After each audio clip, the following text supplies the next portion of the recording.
پہلے اس کا دل کیا اسکول چلی جائے سمرا کے پاس اور اسے سب کچھ بتائے، مگر پھر اس خیال کو رد کر دیا کیونکہ وہ لازمی ان دونوں کو واپس گھر لے جاتی اور پھر ان کی وجہ سے اسے اپنی ماں اور چچی سے لڑنا پڑتا۔ دوسری وجہ بھی تھی، اگر اسے معلوم ہو جاتا کہ اس کا منگیتر فاطمہ کے بارے میں کیا سوچ رہا ہے تو کتنا دکھ پہنچتا اسے۔ وہ اپنی وجہ سے سمرا جیسی محبتوں سے گندھی مخلص اور پرخلوص لڑکی کا دل نہیں دکھانا چاہتی تھی۔ ایک بار پھر اللہ کے آسرے پر وہ نامعلوم منزل کی جانب بڑھتی چلی جا رہی تھی۔ بہت دیر تک آہستہ آہستہ چلنے کے بعد اسے محسوس ہوا کہ مون صحیح سے نہیں چل پا رہا، وہ لڑکھڑا رہا تھا۔ بخار کی وجہ سے اس کو کمزوری ہو رہی تھی، اسی وجہ سے اس میں چلنے کی طاقت نہیں رہی تھی۔ اس کی آنکھیں بار بار بند ہو رہی تھیں۔ شاید یہ اس کھانسی کے شربت کا اثر تھا جو فاطمہ نے اسے آدھا گھنٹہ پہلے پلایا تھا۔ اسے لڑکھڑاتا اور نیند سے جھولتا دیکھ کر اس کے پاؤں پھولنے لگے۔ نہ وہ چل پا رہا تھا، نہ اتنے بڑے بچے کو وہ نازک سی لڑکی اٹھا سکتی تھی۔ اس وقت وہ جس ایریے میں تھی وہ زیادہ پوش علاقہ نہیں تھا، ایک دوسرے سے خاصے فاصلے پر بلڈنگز تھیں۔ سڑک پر اکا دکا گاڑیاں آ جا رہی تھیں، مگر کسی کا دھیان اس لاچار لڑکی اور نڈھال سے بچے کی طرف نہیں تھا۔ بند ہوتی آنکھوں سے وہ مکمل نیچے گرنے کو تھا جب فاطمہ نے اسے تھام کر وہیں فٹ پاتھ پر لٹا دیا اور خود بھی اس کے ساتھ بیٹھ گئی اور اس کا سر گود میں رکھے بے بسی سے رونے لگی۔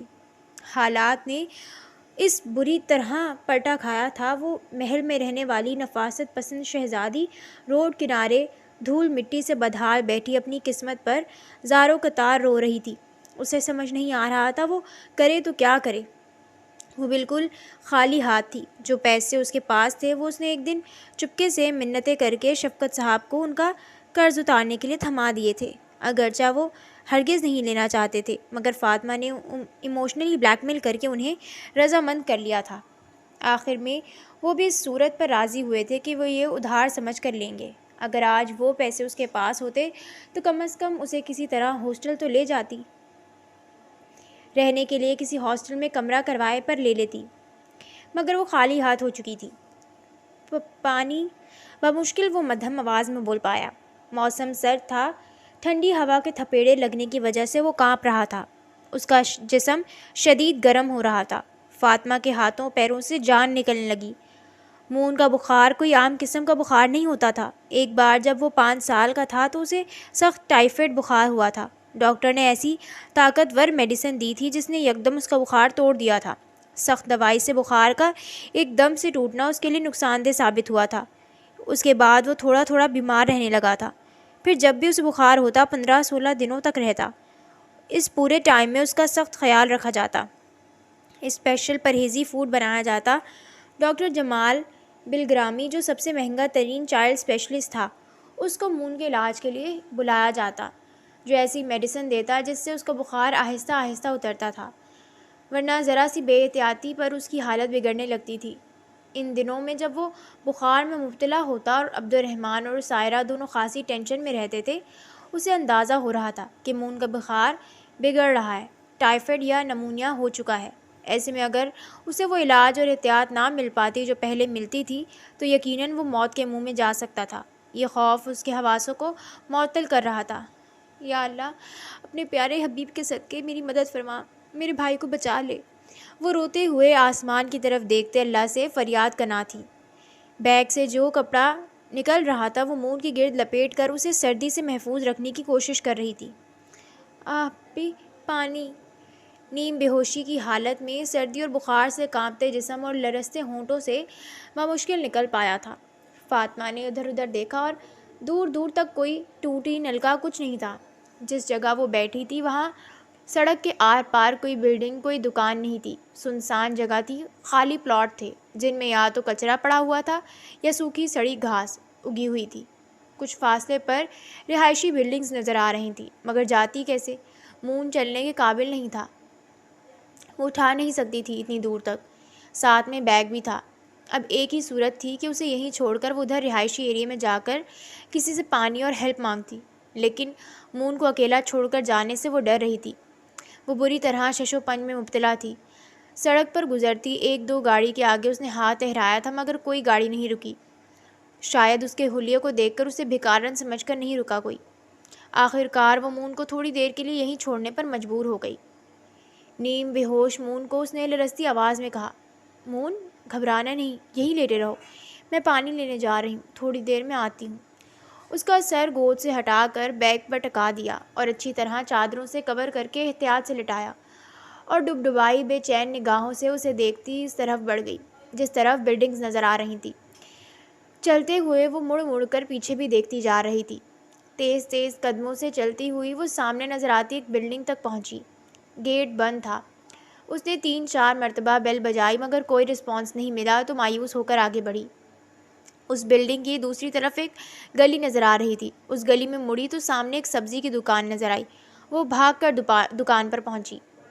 بھائی، ایک گلاس پانی دے دیں پلیز، میرے بھائی کی طبیعت خراب ہے، ادھر روڈ پر نیم بے ہوش پڑا ہے، وہ روتے ہوئے کانپتے لہجے میں گڑ گڑانے کے انداز میں بولی تھی۔ شاپ والا جو کہ ایک کم عمر لڑکا تھا فوراً گلاس بھر کر دے دیا۔ جلدی میں گلاس لیتے ہوئے اس کے چہرے سے چادر ہٹ گئی۔ حسن بے حجاب ہو گیا تھا۔ پانی تھماتا وہ لڑکا غور سے اسے دیکھنے لگا۔ اگر مدد چاہیے تو میں آپ کے ساتھ چلوں؟ اس نے فوراً آفر کی۔ ہاں چلو۔ وہ پلٹی اور تیز تیز قدموں سے اس طرف بڑھ گئی۔ گلی سے نکل کر روڈ پر آئی تو دور سے بیگ اور اس پر لیٹا کپڑوں میں لپٹا مون نظر آیا تو تھوڑی سی جان میں جان آئی۔ چلتی بھاگتی رفتار سے وہ اسی جگہ پہنچی تو ساتوں کے ساتوں آسمان سر پر گر پڑے تھے۔ جن کپڑوں میں وہ اسے لپیٹ کر لٹا کے گئی تھی وہ کپڑے بیگ کے اوپر پڑے ہوئے تھے جبکہ مون غائب تھا۔ اس کے ہاتھ سے پانی کا گلاس چھوٹ گیا۔ مون، مون، کہاں ہو تم؟ پاگلوں کی طرح ادھر ادھر بھاگنے اور چیخ چیخ کر آوازیں دینے لگی۔ ماہی بے آب کی طرح تڑپنے لگی تھی۔ بھیانک وسوسوں سے اس کا دل بے قابو ہو رہا تھا۔ مون کی حالت ایسی نہیں تھی کہ خود اٹھ کر کہیں گیا ہوتا۔ خود سے کہیں جانا تو دور، وہ تو اٹھنے کے قابل بھی نہیں تھا۔ بخار میں سخت نڈھال تھا۔ کون لے گیا اسے؟ کیا یہ آخری رشتہ بھی وہ کھو چکی تھی؟ مون کو ڈھونڈتے، آوازیں دیتے، روڈ پر اندھا دھند بھاگتے وہ دیکھ نہیں پائی تھی اور کسی گاڑی سے بری طرح ٹکرائی تھی۔ اس کی آنکھوں کے سامنے زمین و آسمان گھوم گئے تھے۔ سر میں بری طرح کوئی چیز لگی تھی۔ آخری احساس جو اسے ہوا تھا وہ درد سے بے حال چکراتے سر کو دونوں ہاتھوں سے جکڑے نیچے گرنے کا تھا۔ اسے ہوش آیا تو نگاہوں کے سامنے سب سے پہلے ایک سفید چھت آئی۔ اسے ڈرپ لگی ہوئی تھی۔ ایک نرس اس کا بلڈ پریشر چیک کر رہی تھی۔ وہ کچھ دیر تک بالکل خالی و ذہن رہی۔ اس کی سمجھ میں کچھ نہیں آیا کہ وہ کہاں ہے اور کیوں ہے۔ پھر جیسے کوئی رکی ہوئی مشین برقی رو حال ہونے پر ایک دم سے چل پڑتی ہے، اس کا ذہن بھی کام کرنے لگا۔ مون کا بخار سے تپتا سرخ نڈھال چہرہ اس کی آنکھوں کے سامنے آیا تو یک لخت باقی سب بھی یاد آتا گیا۔ او میرے خدایا! اس نے تڑپ کر اٹھنے کی کوشش کی۔ یوں اٹھنے سے سر میں ناقابل برداشت ٹیسیں اٹھنے لگی تھیں۔ اس کے ہاتھ بے ساختہ اپنے سر پر پہنچ گئے جہاں پٹی بندھی ہوئی تھی۔ ڈرپ کی سوئی بھی ہاتھ کے کھینچنے سے نکل گئی تھی۔ سوئی والی جگہ سے ننھی ننھی خون کی بوندیں نمودار ہونے لگیں۔ ارے کیا کر رہی ہیں آپ؟ سوئی بھی نکل گئی۔ نرس نے لپک کر اسے پکڑا اور زبردستی دوبارہ لٹانا چاہا مگر فاطمہ نے اس کے ہاتھ جھٹک دیے۔ اٹھنے دو، مجھے جانا ہے، میرے بھائی کو بخار تھا، وہ روڈ پر تھا۔ وہ بری طرح بوکھلا کر بستر سے اترنے لگی تھی جب نرس نے اس کے ہاتھ پکڑ لیے تھے۔ اس وقت آپ کہیں نہیں جا سکتی، رات کا 1 بج رہا ہے۔ کیا؟ وہ ساکت نظروں سے اسے دیکھنے لگی۔ سائڈ کی دیوار پر وال کلاک موجود تھا۔ سوئیاں رات کا 1 بجانے کا وقت بتا رہی تھیں۔ وہ جب مون کے ساتھ سمرا کے گھر سے نکلی تھی دن کے 12:30 کا وقت تھا۔ کافی دیر تک وہ دونوں ادھر ادھر بھٹکتے رہے تھے۔ تب بھی زیادہ سے زیادہ 1:30 بجے کا وقت ہوا ہوگا مگر اب تو رات کا 1 بج رہا تھا، یعنی دوسرا دن سٹارٹ ہو چکا تھا۔ وہ سر تا پا لرز گئی تھی۔ مون کہاں ہوگا؟ اس نے ڈرپ کھینچ کر دور پھینکی اور وحشت زدہ سی ہو کر اٹھی۔ اسی وقت کمرے کا دروازہ کھلا اور ایک ڈاکٹر اندر داخل ہوا۔ کہاں جا رہی ہیں بی بی؟ آپ کو چوٹ لگی، ابھی آرام کی ضرورت ہے آپ کو، اس نے روکا۔ نہیں نہیں، مجھے جانا ہے، میرا جانا بہت ضروری ہے۔ میرا چھوٹا بھائی باہر روڈ پر تھا، اس کو بخار تھا، پلیز خدا کے واسطے میری مدد کریں، نہ جانے کون لے گیا اسے۔ وہ بری طرح روتے ہوئے ڈاکٹر سے مدد کی درخواست کرنے لگی۔ دیکھیں، یہ ایک پرائیویٹ ہاسپٹل کا وارڈ ہے، آپ کا جہاں ایکسیڈنٹ ہوا وہ جگہ یہاں سے کافی دور ہے۔ آپ کا بھائی غالباً وہیں گم ہوا ہوگا، جس کار سے آپ ٹکرائی تھی وہیں کار والا آپ کو یہاں لایا ہے، وہ باہر موجود ہے، آپ یہیں رکیں، میں اسے بلواتا ہوں۔ شاید وہی آپ کی مدد کر سکے۔ سسٹر پیشنٹ کے ساتھ جو آئے تھے ان کو بلا لائیں۔ ڈاکٹر نے تفصیل سے بتاتے ہوئے روکا اور نرس کو اس شخص کو بلانے کا کہا جو اسے ہاسپٹل لایا تھا۔ نرس سر ہلاتے ہوئے باہر نکل گئی۔ چند منٹ بعد واپس آئی تو وہ شخص اس کے ہمراہ تھا۔ سوٹ بوٹ پہنے وہ کوئی ادھیڑ عمر آدمی تھا، حلیے سے کافی امیر لگ رہا تھا۔ اس نے فاطمہ کی بات سننے کے بعد تسلی دی اور کہا کہ وہ اس کے بھائی کو ڈھونڈنے میں ہیلپ کرے گا۔ فاطمہ کے کہنے پر اس نے ڈاکٹر سے بات کی، وہ چھٹی دینے پر راضی ہو گیا۔ شال اوڑھ کر وہ اس آدمی کے ہمراہ ہاسپٹل سے باہر آئی۔ یہ شال اس نرس کی تھی جسے اس نے سردی کی وجہ سے آزرا ہمدردی اڑا دی تھی۔ اس شخص کے ہمراہ ہاسپٹل کی پارکنگ میں آئی تو سامنے ہی اس کی گاڑی کھڑی تھی۔ سارے راستے وہ روتی آئی تھی اور آدمی اسے تسلیاں دیتا رہا تھا۔ آدھے گھنٹے کی ڈرائیونگ کے بعد وہ اسے ایک بلڈنگ میں لے آیا تھا۔ آؤ بیٹی، یہ میرا گھر ہے، اس نے کہا اور کھلے دروازے سے دیوڑی میں داخل ہو کر اوپری منزل کی طرف جاتی سیڑھیوں پر اسے لیے چڑھنے لگا۔ حشمت علی، یہ کسے لے آیا؟ میغ زدہ چہرے والی عورت نے فاطمہ کی طرف جانچتی نگاہوں سے دیکھتے ہوئے بڑے میاں سے استفسار کیا۔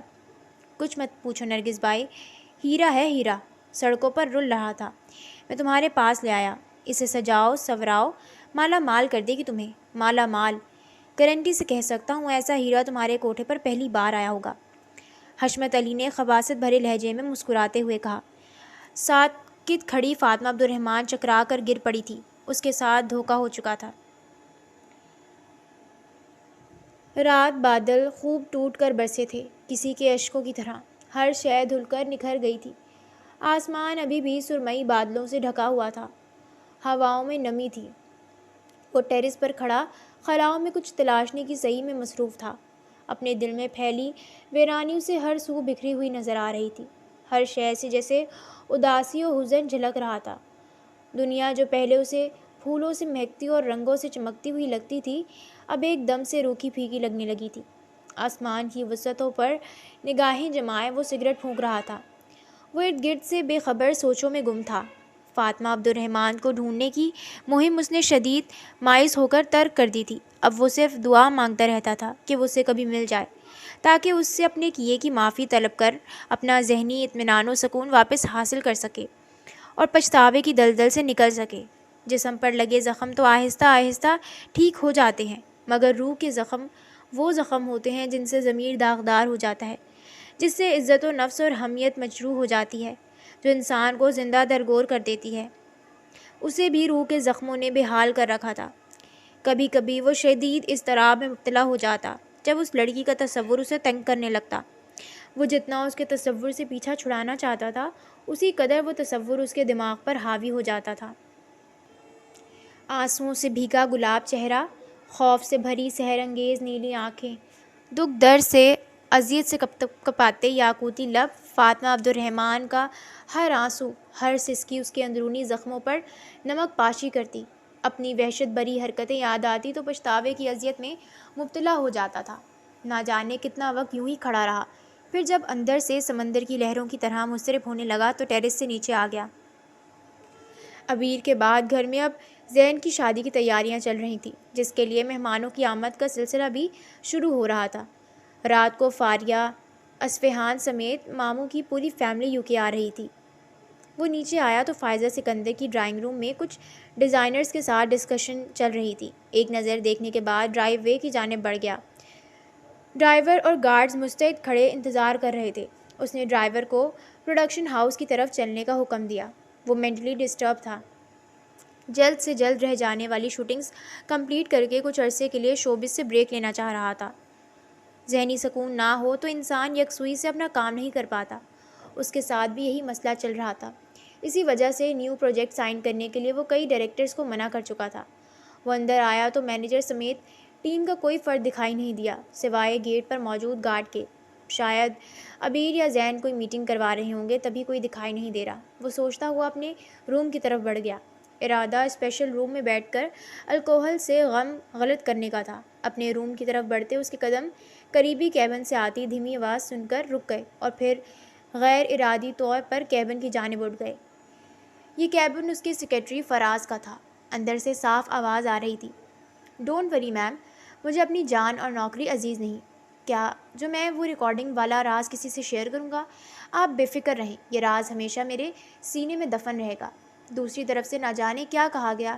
جواب میں وہ بولا، نہیں ابھی تک تو ڈھونڈ رہے ہیں اسے، پر مجھے نہیں لگتا کہ وہ اس لڑکی کو ڈھونڈ پائیں گے کبھی، کیونکہ آہل سر تو اسے کراچی میں ڈھونڈتے پھر رہے ہیں، جبکہ وہ لڑکی کراچی چھوڑ کر جا چکی ہے۔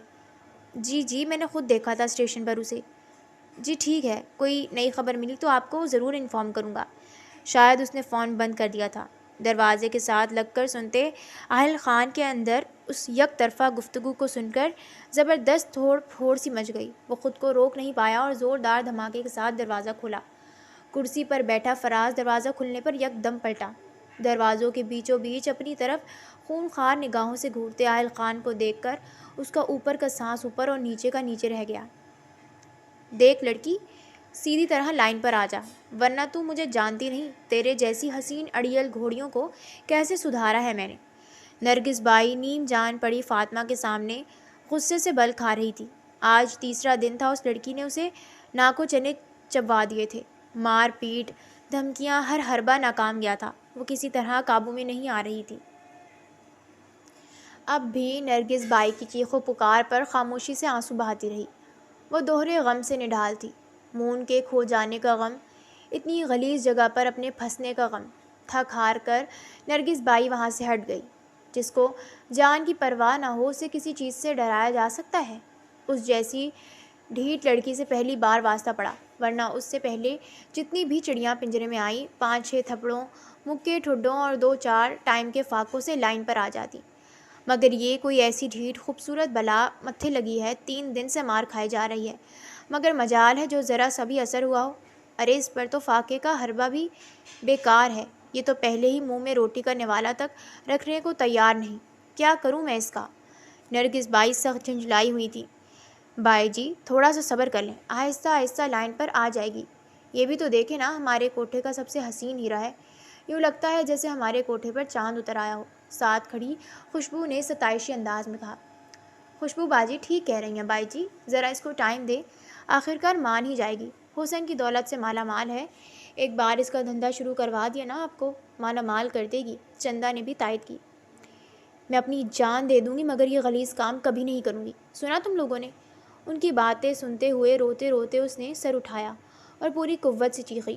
وہ تینوں اس کے اتنا زور سے چلانے پر ہک تک رہ گئیں۔ بکواس بند کر، میرا حکم نہیں مانے گی، جانتی نہیں تو مجھے؟ نرگس بائی خطرناک تیوروں سے اس کی طرف بڑھی۔ خوشبو اور چندا نے بھپری ہوئی نرگس بائی کو روک کر پکڑا۔ رہنے دے بائی، مزید جی مار پیٹ سے اس کی حالت اور حسن خراب ہو جائے گا۔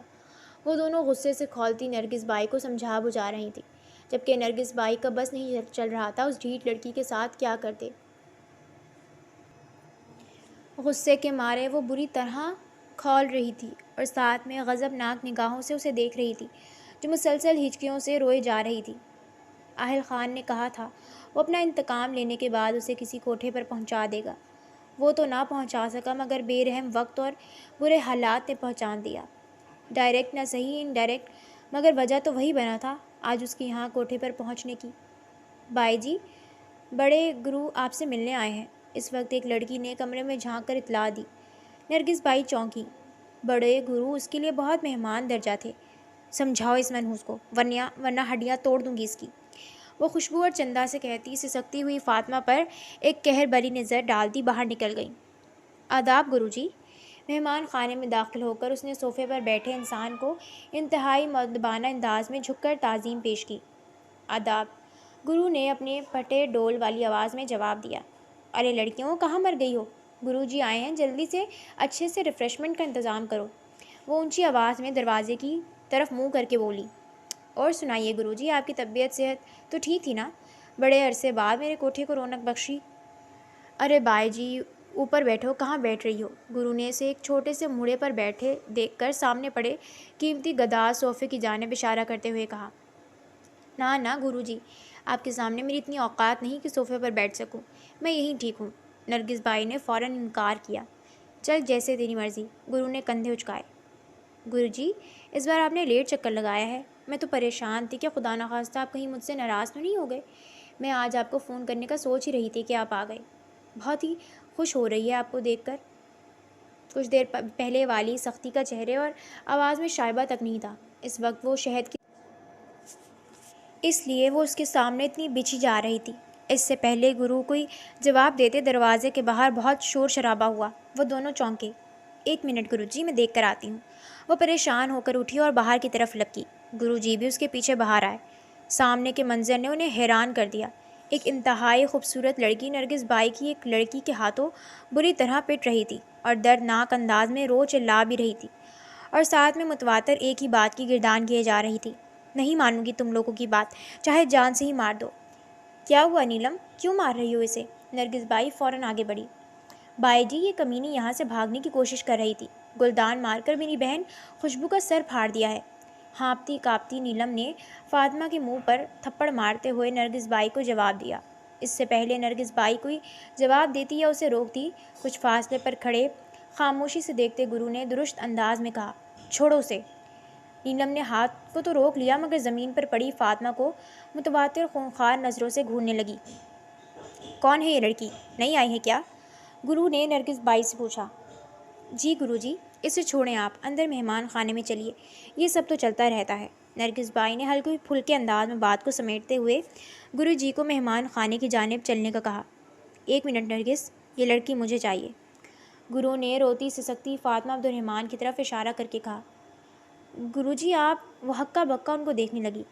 ہاں، مجھے یہ لڑکی چاہیے، انہوں نے تحکم بھرے انداز میں کہا۔ لیکن گرو جی، آپ اس لڑکی کا کیا کریں گے بھلا؟ میرا مطلب ہے، آپ کے کس کام کی ہے؟ نرگس بائی نے طریقے سے بات کو سنبھالتے ہوئے منع کرنا چاہا۔ در حقیقت گرو کے اس مطالبے نے اس کے ہوش اڑا دیے تھے۔ اگر وہ کسی اور لڑکی کی ڈیمانڈ کرتے تو وہ آرام سے دے دیتی، مگر یہ انتہائی حسین و جمیل ہیرا تھا جس کو کیش کروا کر وہ خوب مالا مال ہونے کے خواب دیکھ رہی تھی۔ اب اسے گرو جی کے حوالے کر دینا، وہ بری طرح پریشان ہو گئی تھی۔ وہ اس لڑکی سے کسی بھی قیمت پر دستبردار نہیں ہو سکتی تھی، مگر گرو کو انکار کرنا بھی ناممکن تھا۔ اس کا یہ کوٹھا در حقیقت گرو کی ہی ملکیت تھا۔ گرو کی وجہ سے ہی وہ اتنے آرام سے اپنا دھندا چلا رہی تھی۔ گرو کی وجہ سے ہی پولیس اس کے کوٹھے پر چھاپہ مارنے کبھی نہیں آئی تھی۔ وہ بری طرح گرو کے احسانوں تلے دبی ہوئی تھی۔ گرو کو انکار کرنا خود کو برباد کرنے کے مترادف تھا، لہٰذا انکار کا تو سوال ہی پیدا نہیں ہوتا تھا۔ اس نے طریقے سلیقے سے گرو کو سمجھانا چاہا، اسے اپنے ارادے سے باز رکھنا چاہا کہ اول تو یہ لڑکی اس کے کسی کام کی نہیں، پھر بھی اگر اسے کوئی لڑکی چاہیے ہی تو وہ اس کوٹھے کی باقی لڑکیوں میں سے کوئی بھی لے لے، مگر اس کو رہنے دے۔ مگر گرو کو یہ بات سن کر غصہ آ گیا۔ تم کو میری ایک بات سمجھ میں نہیں آتی نرگس؟ میں نے کہا نا، مجھے یہی لڑکی چاہیے، میرے کسی کام کی ہے یا نہیں، اس کی فکر کرنے کی تمہیں ضرورت نہیں ہوگی۔ گرو کو غصے میں دیکھ کر وہ بوکھلا کر معافی مانگنے لگی، پھر مرے مرے لہجے میں اپنی لڑکیوں کو حکم دیا: اس لڑکی کو گرو جی کی گاڑی تک چھوڑ کے آؤ۔ بائی کے حکم پر لڑکیاں روتی چلاتی فاطمہ کو کھینچتی ہوئی نیچے کھڑی گرو کی کار تک لے آئیں۔ ڈرائیور نے دروازہ کھولا، گرو بھی پیچھے تھا۔ فاطمہ مسلسل مزاحمت کر رہی تھی، وہ کسی صورت گاڑی میں بیٹھنے پر راضی نہ تھی۔ تب گرو جی نے لڑکیوں کو اسے چھوڑنے اور پیچھے ہٹ جانے کا حکم دیا اور خود قریب جا کر آہستہ آواز میں کہا: سن لڑکی، اگر میرے ساتھ نہیں چلے گی تو یہ بائی تجھے کبھی یہاں سے نکلنے نہیں دے گی، اپنی عزت گنوا دو گی۔ ایک بار اس دلدل میں پھنس گئی تو دوبارہ کبھی نہیں نکل پاؤ گی۔ اگر میرے ساتھ چلے گی تو جہاں میں تمہیں لے کر جاؤں گا وہاں تمہاری عزت کو کوئی خطرہ نہیں ہوگا۔ مجھے دیکھ کر اتنا اندازہ تو تمہیں ہو ہی گیا ہوگا کہ کون ہوں میں۔ وہ رونا چھوڑ کر اسے دیکھنے لگی۔ اب بتاؤ، میرے ساتھ چلو گی یا پھر یہاں اس بائی کے کوٹھے پر رکنا ہے؟ اسے تذبذب میں دیکھ کر گرو نے طنزیہ انداز میں سوال کیا تو وہ خاموشی سے گاڑی میں بیٹھ گئی۔ گرو بھی دوسری طرف سے اس کے ساتھ آ بیٹھا۔ وہ ڈر کے مارے سمٹ کر دروازے سے چپک گئی۔ ڈرو نہیں، میں نے کہا نا، ہم سے تمہیں کوئی خطرہ نہیں، اسے ڈرتے دیکھ کر گرو نے نرم لہجے میں کہا۔ اس کا نرم انداز دیکھ کر وہ سیدھی ہو بیٹھی۔ اس کے بعد اس نے مزید کوئی بات نہیں کی، خاموشی سے لاتعلق انداز میں شیشے سے باہر دیکھتا رہا، جبکہ وہ سارے راستے یہ سوچتی رہی کہ انسان اسے کہاں اور کیوں لے کے جا رہا ہے۔ مون کا بھی رہ رہ کے خیال آ رہا تھا، نہ جانے کہاں ہوگا، کس حال میں ہوگا۔ ان 3 دنوں میں وہ اس کے لیے اتنا رو چکی تھی کہ اب تو آنکھیں بھی دکھنے لگی تھیں۔ 30-40 منٹ کی ڈرائیونگ کے بعد گاڑی ایک اور بلڈنگ کے سامنے رکی۔ یہ 2 منزلہ عمارت یقیناً کوئی رہائشی بلڈنگ ہی تھی۔ گرو کے کہنے پر وہ ڈرتے ڈرتے گاڑی سے اتری، کہیں کوئی اور آزمائش منتظر نہ ہو، اس خیال سے دل میں ہول اٹھ رہے تھے۔ گرو کے کہنے پر اس کے ساتھ اندر کی طرف بڑھی۔ گرو سیڑھیاں چڑھ کر اسے اوپری منزل پر واقع ایک ہال میں لے آیا تھا۔ آگے کا منظر ساکت کر گیا۔ یہ تو وہ جان گئی تھی کہ گرو کون ہے، مگر ایسی جگہ لائے گا یہ خیال تو اسے آیا ہی نہیں تھا۔ وہ ساکت و جامد کھڑی تھی۔ سامنے کا منظر اس کے لیے بے حد ناقابل برداشت تھا۔ اچانک اسے ابکائی سی آئی تھی، جسے اس نے منہ پر ہاتھ رکھ کر روکا تھا۔ 2 گارڈز کے نرغے میں قالین پر پڑا وہ بری طرح پٹ رہا تھا، جبکہ کچھ فاصلے پر ٹانگ چڑھائے بیٹھا آہل خان اسے خون آشام سلگتی نگاہوں سے گھور رہا تھا۔ چہرے کے ہر نقش سے غصہ اور جنون عیاں تھا۔ مینیجر فرقان بھی ساتھ ہی کھڑا تھا۔ اس کے موبائل فون میں سیو تمام کال ریکارڈنگز وہ سن چکا تھا، جو شاید اس نے کبھی مثال شیرانی کو بلیک میل کرنے کے مقصد سے یا پھر اس لیے سیو کی ہوں گی کہ پکڑے جانے پر وہ اکیلا نہ پھنسے۔ ریکارڈنگ سننے کے بعد اب وہ یہ سب کچھ فراز کے منہ سے سننا چاہتا تھا۔ پلیز سر، معاف کر دیں، پلیز خدا کے واسطے معاف کر دیں سر، مجھ سے غلطی ہو گئی، میں سب بتاتا ہوں، پلیز روکے انہیں۔ گارڈز کے ہاتھوں پٹتے وہ مسلسل معافیا بھی مانگ رہا تھا۔ ٹھیک ہے، پھر بکنا شروع کرو، مگر بالکل سچ سچ۔ آہل نے ہاتھ کے اشارے سے گارڈز کو باہر جانے کا کہا۔ فراز نے شرمندہ لہجے میں اپنا اقبال جرم قبول کرنا شروع کیا۔ شروع سے لے کر آخر تک ایک ایک بات کا اقرار کرتا گیا۔ جیسے اس نے بات ختم کی، آہل نے اٹھ کر ایک زوردار تماچا اس کے منہ پر دے مارا۔ گارڈ سے کہو یہ ان کا مہمان ہے، اس کی اچھی طرح خاطر تواضع کرتے رہیں۔ اشتعال انگیز انداز میں وہ فرقان کو اس کے بارے میں حکم دیتے باہر نکل گیا۔ وہ بالکل گم سم سی بیٹھی خلاؤں میں تک رہی تھی۔ سامنے رکھا کھانا جوں کا توں موجود تھا۔ نکاہت کے باوجود دل کسی طرح کھانے کی طرف راغب ہی نہیں ہوتا تھا۔ حلق سے اترتا بھی کیسے اس کری ماحول میں؟ تفکرات و اضطراب، ذہنی الجھنوں، ٹینشنوں، خوف و ہراس، مون کے گم ہو جانے کے صدمے نے اس کے چہرے کی شادابی اور شگفتگی کو نچوڑ کر رکھ دیا تھا۔ سرخ و سفید رنگت میں زردیاں سی گھلنے لگی تھی۔ شگفتہ شاداب چہرے پر یکدم خزاں سی چھا گئی تھی۔ وہ ذہنی اور جسمانی طور پر بہت تھک چکی تھی۔ ان تمام حالات و واقعات میں اس کو نڈھال کر کے رکھ دیا تھا۔ مون کہاں ہوگا؟ کس حال میں ہوگا؟ خدایا خواستہ اسے کچھ ہو تو نہیں گیا ہوگا؟ سوچ سوچ کر اس کے دماغ کی رگیں پھولنے لگتی تھیں، مگر کوئی جواب نہ ملتا۔ بے بسی کے مارے وہ پھوٹ پھوٹ کر رونے لگتی اور اللہ سے شکوہ کرنے لگتی کہ وہ اس کے حال پر رحم کیوں نہیں کر رہا۔ ایسی کون سی خطا ہو گئی اس سے جس کی اسے اتنی بڑی سزا مل رہی؟ مگر دعاؤں اور اللہ سے شکوہ کرنے پر مجبور تھی وہ۔ کبھی کبھی اس پر بالکل مایوسی، نا امیدی چھا جاتی، لیکن کبھی کبھی اسے لگتا تھا اللہ تعالیٰ اس کی دعاؤں کو رد نہیں کرے گا۔ دیر سے ہی صحیح، مگر وہ ان مشکل حالات سے اسے ضرور نکالے گا۔ یہی امید کی کرن اس کے جینے کی وجہ بنی ہوئی تھی۔ بوبی گرو ایک خواجہ سرا تھا جو اسے نرگس بائی کے کوٹھے سے یہاں لایا تھا۔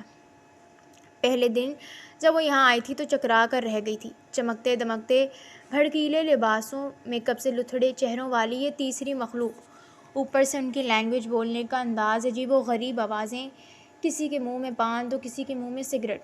اس کی نفاست پسند طبیعت کو ایسا ماحول کہاں سوٹ کر سکتا تھا بھلا؟ اس لیے بار بار اکائیاں آتی تھیں۔ ایسے میں روزی نامی خواجہ سرا کو اس سے ہمدردی ہو گئی۔ وہ اس کا خیال رکھتی تھی، وہاں کا پکا کھانا نہ کھاتی تو وہ اس کے لیے باہر سے منگواتی اور اصرار کر کر کے کھلاتی۔ ایسے میں فاطمہ کو بھی زندہ رہنے کے لیے چند لقمے زہر مار کر کھانا پڑتے۔ روزی نامی وہ خواجہ سرا اسے باقی سب سے کچھ ٹھیک لگتا، کیونکہ ایک تو وہ گھر میں سادہ حلیے میں رہتا یا رہتی اور اس کے منہ پر ٹنوں کے حساب سے میک اپ بھی نہیں ہوتا تھا۔ دوسرا، وہ شکل سے بالکل لڑکی لگتی تھی، بس آواز سے پتہ چلتا کہ خواجہ سرا ہے، اس لیے وہ اس سے بات وغیرہ کر لیتی تھی۔ شروع میں جب بوبی گرو سے یہاں لایا تھا تو سب نے گرو سے پوچھا تھا کہ ان کے دھندے میں ایک لڑکی کا کیا کام، لہٰذا وہ اسے کیوں لایا ہے۔ جواب میں گرو نے کہا اسے اس لڑکی پر رحم آ گیا تھا، وہ نہیں چاہتا تھا کہ وہ عزت سے ہاتھ دھو بیٹھے، لیکن اب وہ یہاں سے بھی نہیں جا سکتی، یہیں رہے گی اور ناچ گانے میں ساتھ دے گی۔ فاطمہ کے لیے یہ آسمان سے گرا کھجور میں اٹکا والی سچویشن ہو گئی تھی۔ وہ کسی بھی صورت ان کے ساتھ ناچ گانے پر راضی نہ ہوئی تو پھر گرو نے اسے واپس کوٹھے پر بھیجنے کی دھمکی دی تو مجبوراً اسے ماننا پڑا، مگر اس شرط پر کہ ان کے ساتھ فنکشنز وغیرہ میں تو جائے گی، مگر ناچے گائے گی نہیں، صرف ڈھولک اور تالیاں وغیرہ بجائے گی۔ بوبی گرو اس بات پر راضی ہو گیا تھا۔ کسی شادی وغیرہ میں اسے ساتھ لے جاتے وقت اس کے چہرے کو اوور میک اپ سے کروا کر، وگ وغیرہ لگوا کر ایک خواجہ سرا کا لک دے دیا جاتا تھا۔ بولنے سے گرو نے اسے سختی سے منع کر رکھا تھا کہ کہیں کسی کو آواز سے پتہ نہ چل جائے کہ وہ ایک لڑکی ہے۔ یہ بات اس کی اپنی سیفٹی کے لیے بھی فائدہ مند تھی کہ لوگ اسے خواجہ سراہی سمجھے۔ اس لیے باہر جاتے وقت وہ بالکل خاموش رہتی تھی، صرف تالیاں یا ڈھولک بجانے میں ہی ساتھ دیتی تھی۔ اگرچہ اسے ان خواجہ سراؤں سے ہمدردی تھی، مگر ان کا رہن سہن اس کے لیے ناقابل برداشت تھا۔ ہر وقت ناچ گانے کی پریکٹس چلتی رہتی، سوائے روزی نے اس نے کسی سے کو بھی نماز پڑھتے نہیں دیکھا تھا کبھی۔ وہ سوچتی تھی اگر اللہ نے انہیں مکمل نہیں بنایا تو کم از کم مسلمان تو بنایا ہے، تو پھر اس طریقے سے کمانے کے بجائے محنت مزدوری کر کے حلال طریقے سے بھی تو کمایا جا سکتا ہے۔ یا پھر یہ وجہ بھی ہو سکتی ہے حلال طریقے سے رزق کمانے کا حق بھی معاشرے نے ان سے چھین لیا ہو۔ صبح جب روزی، الماس اور ندا کسی شادی کے فنکشن میں جانے کے لیے اس کے سامنے کمرے میں کھڑی تیار ہو رہی تھی تو وہ دیکھ رہی تھی ان تینوں نے خوب بھڑکیلے اور فٹنگ والے کپڑے پہنے ہوئے تھے۔ یقیناً اس طرح کے کپڑے پہننے کا مقصد لوگوں کو اپنی طرف متوجہ کرنا تھا تاکہ لوگ خوش ہو کر کچھ نواز دیں۔ اس مقصد کے لیے وہ بھرپور انتظام کرتی یا کرتے تھے۔ اسے سمجھ نہیں آتا تھا کہ وہ ان کے لیے کون سا صیغہ استعمال کرے، مذکر یا مؤنث کا۔ وہ معاشرے کے اس طبقے سے تعلق رکھتے تھے جنہیں اللہ نے مرد عورت کی پہچان عطا کرنے کے بجائے ایک درمیانی حالت میں پیدا کیا تھا۔ اس تیسرے طبقے سے تعلق رکھنے والے یہ سب لوگ اپنی تخلیق کے مقصد پر پریشان زندگی کی گاڑی کو گھسیٹنے کے لیے اپنی ذات کو تماشا بنائے پھرتے تھے۔ اچھے خاصے صحت مند ہاتھوں پیروں سے سلامت، صرف جنس کا تعین نہ ہو سکنے کی وجہ سے معاشرے کے لوگوں سے الگ تھلگ اچھوتوں کی طرح زندگی گزارنے پر مجبور تھے۔ نہ تو انہیں اپنوں کے ساتھ رہنے کا حق حاصل تھا، نہ تعلیم حاصل کرنے اور نہ حلال طریقوں سے روزی کمانے کا۔ وہ سارے حقوق جو ہر انسان کو حاصل ہونے چاہیے، معاشرے نے صرف اس وجہ سے ان سے چھین لیے تھے کہ قدرت نے انہیں نامکمل بنایا تھا، ایک واضح شناخت کے بجائے آزمائش بنا کر اتارا تھا دنیا میں۔ زیادہ تر لوگ ان کی بھونڈی آوازوں، بے لوث جسموں کی حرکت اور ڈھول کی تھاپ پر ہونے والے بیہودہ تماشے سے ہی لطف اندوز ہوتے تھے۔ اس تیسرے طبقے کے لوگوں کو نہ جانے پیٹ پالنے کے لیے کیا کچھ نہیں کرنا پڑتا تھا۔ وہ اکثر سوچتی کہ کاش اس کے بس میں ہوتا تو وہ ان کے لیے حلال طریقے سے روزی مہیا کرنے کے لیے ضرور کچھ کرتی، مگر پھر ٹھنڈی سانس بھر کر رہ جاتی۔ اپنے لیے کچھ نہیں کر سکی تو ان کے لیے کیا کرتی؟ وہ سب اکثر آپس میں لڑتے بھی تھے، اسپیشلی اس وقت جب گرو باہر کہیں گیا ہوتا۔ وہ سخت تنگ آئی ہوتی تھی اس سب بدتر ماحول اور ان خواجہ سراؤں سے۔ کئی بار اس نے بھاگنے کا سوچا مگر کوئی موقع ہاتھ نہیں آ رہا تھا۔ 5 وقت کی نماز اور تہجد میں وہ اللہ سے مون کی سلامتی اور یہاں سے اپنے نکلنے کے لیے اللہ تعالیٰ سے گڑ گڑا کر دعا مانگا کرتی تھی۔ اسے یقین تھا ایک دن اللہ اس کی ضرور سن لے گا۔ بالآخر پورے 1 ماہ اور 11 دن بعد اللہ نے اسے وہاں سے نکلنے کا موقع دے دیا تھا۔ خان ہاؤس میں پچھلے 5 دنوں سے جاری زین خان کی شادی کی تقریبات کل ختم ہو گئی تھیں۔ ملکی غیر ملکی کچھ مہمان کل رات روانہ ہوئے تھے، کچھ آج صبح جبکہ کچھ لیٹ جانے والے تھے۔ وہ بوجھل دل کے ساتھ انیکسی کے سامنے والے گارڈن میں بیٹھا تھا۔ بلیک پینٹ اور سی گرین شرٹ میں اس کے وجیح چہرے کی سرخیاں نمایاں تھیں۔ موسم بھی اس کے دل کی طرح خنکی سے بوجھل تھا۔ انسان پر کیسے کیسے حالات کے تغیرات اترتے ہیں، وہ انجان سا ان کی لپیٹ میں الجھتا چلا جاتا ہے، اسے سنبھلنے کا موقع بھی نہیں ملتا۔ دل نام کا چھوٹا سا ٹکڑا جذبات و احساسات پر مکمل حاوی ہو جاتا ہے۔ اس کے مرہون منت انسانی زندگی جنت بھی بن جاتی ہے اور جہنم بھی۔ دل کی خواہشیں کبھی کبھی ایک سی نہیں رہتی، موسموں کی طرح بدلتی رہتی ہیں۔ کل تک دل اس سے انتقام لینے کے لیے بے قرار تھا اور آج یہی دل اسے ڈھونڈ کر معافی طلب کرنے کے لیے بے چین تھا۔ کیا ہو رہا ہے ینگ مین؟ اکیلے اکیلے بیٹھے ہو؟ مان اسوان نے وہاں آ کر رکا۔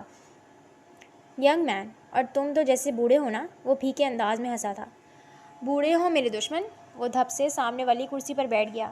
کافی یا چائے منگواؤں؟ اسی وقت ملازم نظریں جھکائے کچھ فاصلے پر آ کھڑا ہوا۔ ہاں کافی منگوا لو، ایزی انداز میں بیٹھتے ہوئے بولا۔ آہل نے ملازم کو کافی لانے کا اشارہ کیا۔ یار جب سے میں یہاں آیا ہوں اور تمہیں ٹھیک سے نوٹ کیا تب سے میرے اندر ہلچل مچی ہوئی ہے، مگر شادی کے ہنگاموں اور اپنی شوٹنگز میں تم اتنے بزی تھے کہ مجھے پوچھنے کا موقع ہی نہیں مل سکا۔ کیوں؟ کیا ہوا؟ آہل نے اس کی طرف بغور دیکھتے ہوئے پوچھا۔ بولا تو ہے میرے اندر ہلچل مچی ہوئی ہے۔ اوہو ریئلی؟ یار میں مذاق کے موڈ میں نہیں ہوں۔ مذاق کہاں کر رہا ہوں، اچھی بات ہے کہ تم جیسے بندے کے اندر بھی ہلچل مچی، ورنہ تو روبوٹ کی طرح کے بزنس مین ہو۔ آہل بنو مت، تم اچھی طرح سمجھ رہے ہو کہ میں کیا پوچھنا چاہ رہا ہوں۔ وہ زچ ہو کر اسے گھورنے لگا۔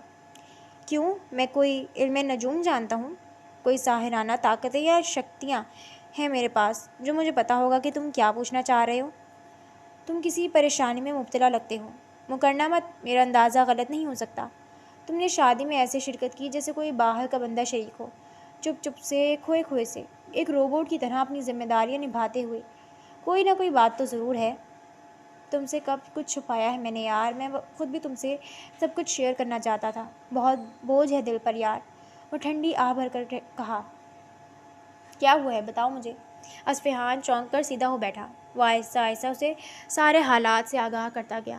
او گاڈ یار، یہ تم نے کیا کیا؟ اتنا کچھ کیا اس بیچاری لڑکی اور اس کی فیملی کے ساتھ؟ اصفہان کے چہرے پر سخت افسوس والے تاثرات تھے۔ آہل نے شرمندگی سے سر جھکا لیا۔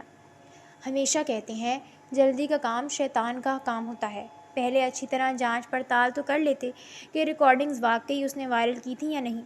بس بنا تفتیش کیے اسے اغوا کر لیا اور پھر اس کے بعد اس بیچاری کی زندگی کا مشکل دور شروع ہو گیا جو یقیناً ابھی تک ختم نہیں ہوا ہوگا۔ اصفہان کے لہجہ تعصب سے بھرپور تھا۔ یار اس نے مجھے کئی بار ریکارڈنگز وائرل کرنے، میڈیا میں جانے کی دھمکی دی تھی۔ پھر جب ایسا ہوا تو ظاہری بات ہے میرا شک تو اسی پر جانا تھا نا۔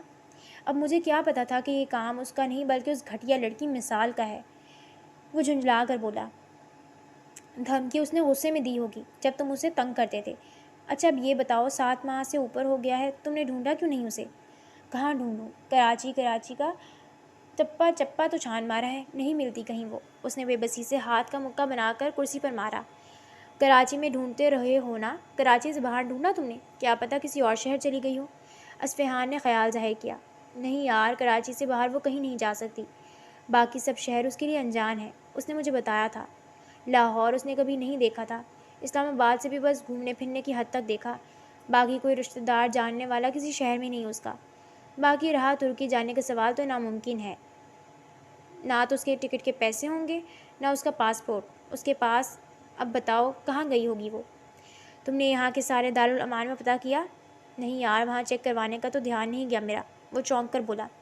پھر پہلی فرصت میں یہاں کے تمام دارالامان میں خفیہ طریقے سے پتہ کرواؤ، اور ایک بار پھر بھی کہوں گا کراچی سے باہر بھی اسے ڈھونڈنے کی کوشش کرو۔ اصفہان نے مشورہ دیا۔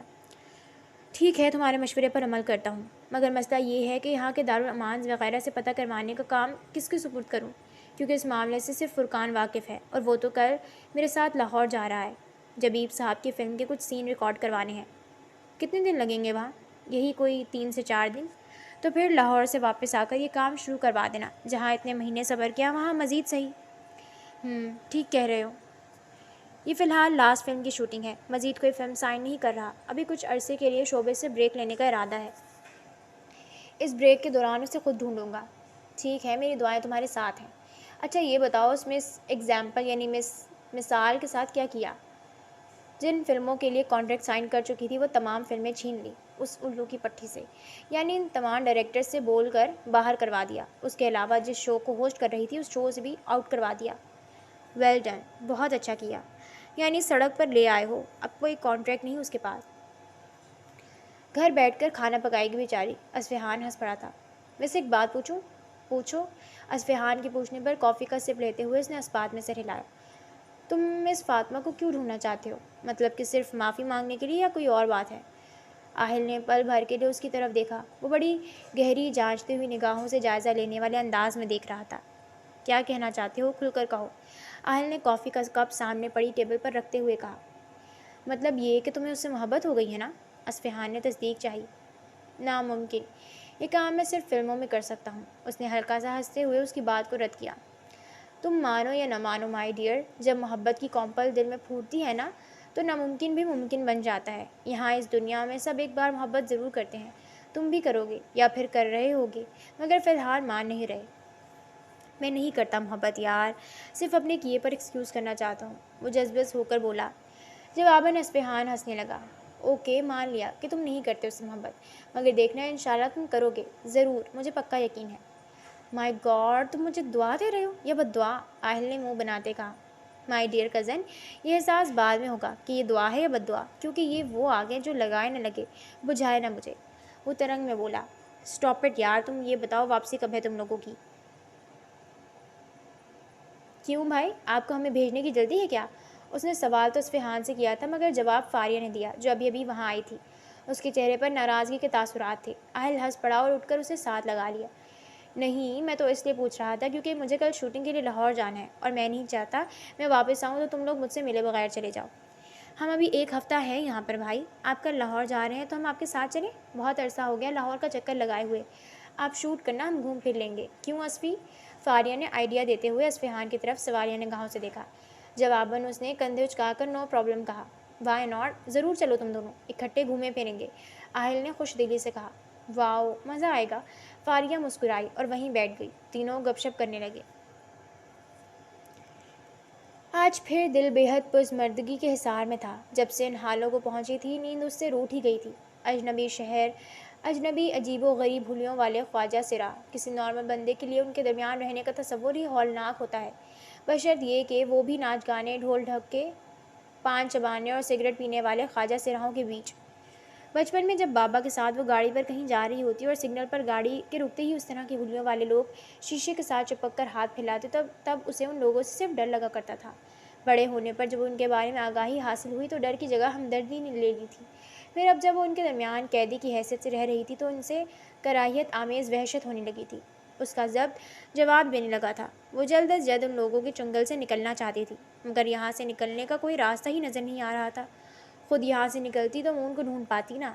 اس نے سوچ لیا تھا وہ روزی سے ہیلپ مانگے گی یہاں سے نکلنے کے لیے، مگر ساتھ میں یہ ڈر بھی تھا کہ کہیں یہ بات کہہ کر وہ اس کی ہمدردی سے بھی ہاتھ نہ دھو بیٹھے۔ گھٹنوں کی گرد بازو لپیٹے دیوار سے ٹیک لگائے بیٹھی تھی وہ۔ آج بہت دنوں بعد اس دھوکے باز ہرجائی کی یاد نے اسے ستایا تھا۔ ارتضیٰ حسن نے اس سے محبت کی تھی، جبکہ اسے جس سے محبت ہوئی وہ تو محبت کے لائق بھی نہیں تھا۔ ان تمام حالات و واقعات میں وہ اپنے دل ٹوٹنے کا تو دکھ منا ہی نہیں سکی تھی، صرف اعتبار اور بھروسہ ٹوٹنے کی کرچیاں ہی سمیٹنی رہی تھیں۔ مگر آج نہ جانے کیسے اس بے وفا کی یاد نے تنگ کر کے رکھ دیا تھا، اگرچہ اب وہ صرف اور صرف یہاں سے نکلنے کی ترکیب ہی سوچنا چاہ رہی تھی۔ پچھلی تمام یادوں کو ذہن سے جھٹک کر ان پر آنسو نہ بہانے کا خود سے وعدہ کر چکی تھی، مگر یادیں تھیں کہ آندھیوں کی طرح پرشور انداز میں دل کے کواڑوں کو دھکیلتی ایک کے بعد ایک چلی آ رہی تھیں۔ وہ بری طرح مضطرب ہوئی تھی، بے تحاشا روئی تھی، پھر اپنے آپ سے ایک وعدہ لیا، کبھی کسی پر اعتبار نہ کرنے کا، کبھی کسی سے محبت نہ کرنے کا۔ ارے حور، ایسے کیوں بیٹھی ہو؟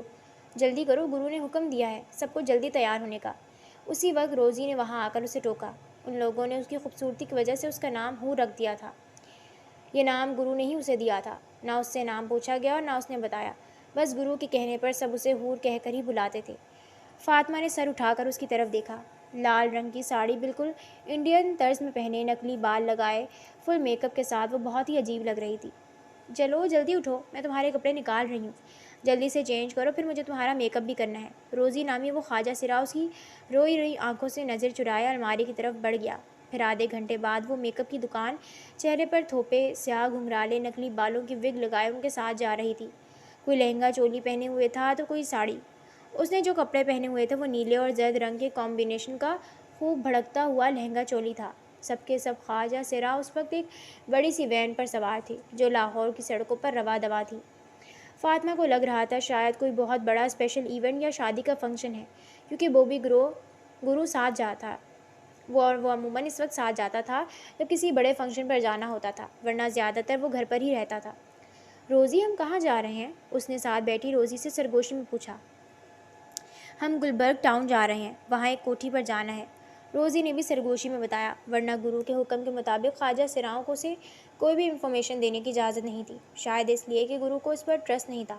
اسے خطرہ تھا کہ موقع ملتے ہی وہ بھاگنے کی کوشش کرے گی، اس لیے اس کی خاص نگرانی کی جاتی تھی۔ وہاں کیوں، کوئی فنکشن ہے؟ اس نے دوبارہ سرگوشی کی۔ جواباً روزی نے کوہنی مار کر خاموش رہنے کا اشارہ کیا، کیونکہ مدھو نامی خواجہ سراؤں کی طرف دیکھ رہا تھا۔ یہ بوبی گرو کا خاص قسم کا بندہ تھا، بلکہ ایک طرح سے ان کا خاص جاسوس تھا جو سب پر نظر رکھتا تھا اور پھر بوبی گرو کو رپورٹ دیتا تھا۔ ایک گھنٹہ چلتا رہنے کے بعد وین گلبرگ میں واقع ایک بہت بڑے بنگلے کے سامنے رکی۔ تمام خواجہ سراؤں کے ساتھ وہ بھی باہر نکل آئی۔ کوٹھی کے اندر داخل ہوئے تو کافی سارے لوگ موجود تھے، بڑے بڑے قد آدم سٹینڈ والے کمرے رکھے ہوئے تھے۔ یہ کیا ہو رہا ہے؟ اس نے موقع ملتے ہی روزی سے پوچھا۔ فلم کی شوٹنگ ہو رہی ہے، ایک سین کے لیے خواجہ سراؤں کی ضرورت تھی، اس لیے ہمیں بلایا گیا ہے، اور پتہ ہے اس فلم کا ہیرو کون ہے؟ روزی کے لہجے میں دبا جبا جوش تھا۔ فاطمہ کا چہرہ تو فلم کی شوٹنگ والے لفظوں پر ہی اتر گیا تھا۔ ہیرو کا سوچ کر اس کا دل تیزی سے دھڑکنے لگا۔ وہ سوالیہ نگاہوں سے روزی کی طرف دیکھنے لگی جو کہ بڑی خوش لگ رہی تھی۔ اہل خان فلم انڈسٹری کا سب سے کامیاب اور سب سے ہینڈسم سپر سٹار۔ فاطمہ کے ارد گرد دھماکے سے ہونے لگے تھے۔ جس شخص سے بچنے کے لیے وہ کہاں سے کہاں پہنچ گئی تھی، اس سے سامنا ہونے والا تھا کیا؟ یہ اذیت ناک احساس روح کو کاٹتا ہوا گہرائی میں اتر رہا تھا۔ اسے محسوس ہو رہا تھا جیسے اس کی دماغ کی رگیں دھاگے کی طرح کھنچتی ہوئی تن گئی ہوں، وجود میں سناٹے اتر رہے ہوں۔ ظلم والے کامنٹس پڑھ کر دل بری طرح سے اچاٹ ہو گیا تھا ناول لکھنے سے، اس لیے پچھلے 3-4 دنوں سے میں نے ایک لفظ بھی ٹائپ نہیں کیا۔ مگر پھر ویٹنگ لسٹ پر لگے ریڈرز کے میسیجز اور کامنٹس پڑھ کر سوچا ان معصوموں کو کیوں سزا دوں۔ پیجز اٹھائے اور شام کو ٹائپ کرنے بیٹھی، اور اتنی ہی ٹائپنگ ہو پائی۔ جو لوگ بار بار کہتے ہیں ہیروئن پہ بہت بڑا انیائے ہو رہا ہے، میں بھی ان کو بول بول کے تھک گئی ہوں کہ باقی ناولز میں ہیرو